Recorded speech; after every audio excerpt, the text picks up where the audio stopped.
आपल्या सोबत सध्या खासदार सुप्रिया सुळे आहेत, त्यांची या संदर्भातली प्रतिक्रिया आपण जाणून घेऊया।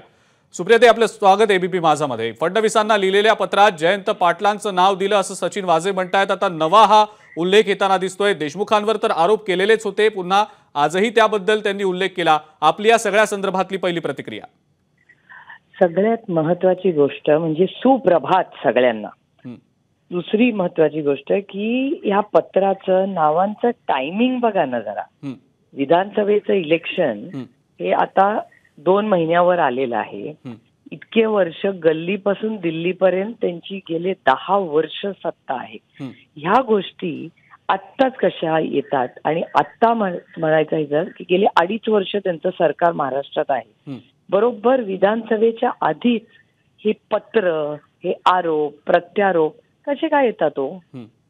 आणि जी कोर्टात केस चाललेली आहे देशमुख साहेबांच्या विरोधात, त्याच्यात एकही आरोप सिद्ध झालेला नाही। ते ऍक्च्युली खोटं ठरलेलं आहे सगळं। त्याच्यामुळे 100 कोटीचाच हिशोब कुठेच नाहीये। त्याच्यात अजून बाकीच्या लोकांची नावं खरं तर म्हणजे अगदीच म्हणजे मला विचाराल तर खूपच चाइल्डिश आहे सगळे आरोप। म्हणजे दुर्दैव आहे की महाराष्ट्राचं राजकारण या लेवलला इतकं गलिच्छ झालेलं आहे की असे चाइल्डिश आरोप लोक करतात। मला असं वाटतं महाराष्ट्राची आर्थिक परिस्थिती, महाराष्ट्र सरकारची धोरणं, आज महागाई, बेरोजगारी, महाराष्ट्रात वाढलेला भ्रष्टाचार याच्यावर कोणीतरी बोललं पाहिजे ना। नाहीतर दुसरा भ्रष्टाचाराला झाकायचं वॉशिंग मशीन आहेच।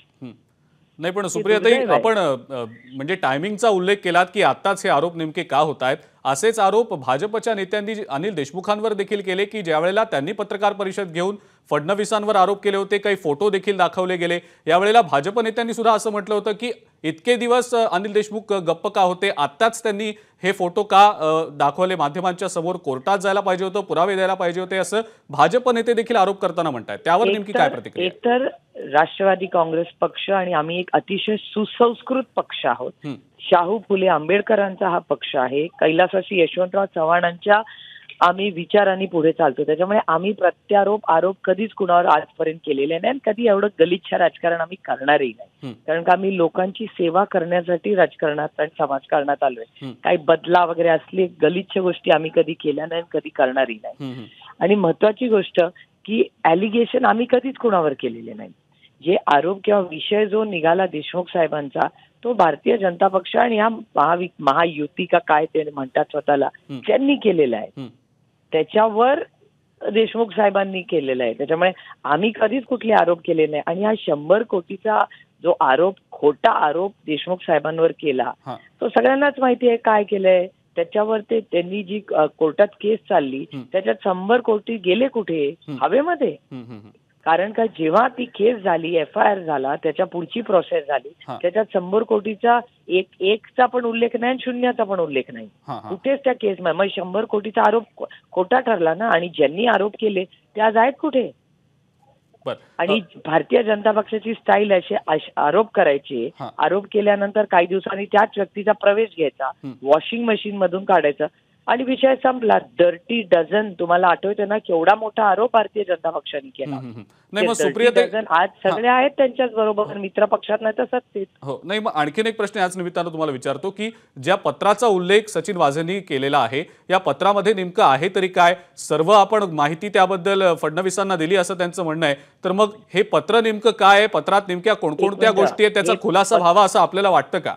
पत्र कोणी लिहिलंय, कधी लिहिलंय? मी उद्या पत्र लिहून आरोप करीन की देवेंद्र फडणवीसांनी माझ्याकडे 10,000 कोटी मागले। असं नसतो, आयुष्य खूप सिरियस असतं। आम्ही कधी केलाय का असे आरोप? आम्ही म्हणतो वॉशिंग मशीन। आम्ही जेव्हा बोलतो तेव्हा पातळी सोडून आम्ही कधी बोलत नाही, कधी खोटे नाटे आरोप करत नाही। कारण का आम्ही बदला, खोटे नाटे आरोप हे करण्यासाठी राजकारणात आलोच नाही। आम्ही तुमच्या सगळ्या आयुष्यात एक चांगली धोरणं करून एक चांगला बदल करण्यासाठी आम्ही राजकारणात आलो। आणि गलिच्छ राजकारण आम्ही सत्तेत असू दे किंवा विरोधात कधी केलं नाही आणि कधी करणारही नाही। कारण काही लोक विसरतात, जेव्हा तुम्ही असे गलिच्छ आरोप करतात त्या कुटुंबाचा कधी विचार केलाय? देशमुख साहेबांच्या विरोधात एकही, भुजबळ साहेबांच्या विरोधात, नवाब मलिकांच्या विरोधात, संजय राऊत साहेबांच्या विरोधात किती आरोप केले, सगळ्यांना जेलमध्ये टाकलं। मला खरं सांगा, कधी त्यांच्या कुटुंबाचा कोणी विचार केलाय? काय सिद्ध झालं? भुजबळ साहेबांच्या फॅमिलीने एवढं सफर केलं, राऊत साहेबांची आई, मला अजून ते गोष्टी आठवत आहेत, काय घट्ट आहेत बाबा, मानलं पाहिजे त्या माऊलीला. नवाब मलिकांची फॅमिली, देशमुख साहेबांच्या नाती, त्यांच्या मिसेस, त्यांचं दुःख मी पाहिलंय. जेव्हा हे सगळे लोकांना त्रास देत होते ना आर्थर रोडमध्ये, मी गेलेले. त्यातलं कोण गेलंय मला सांगा कधी?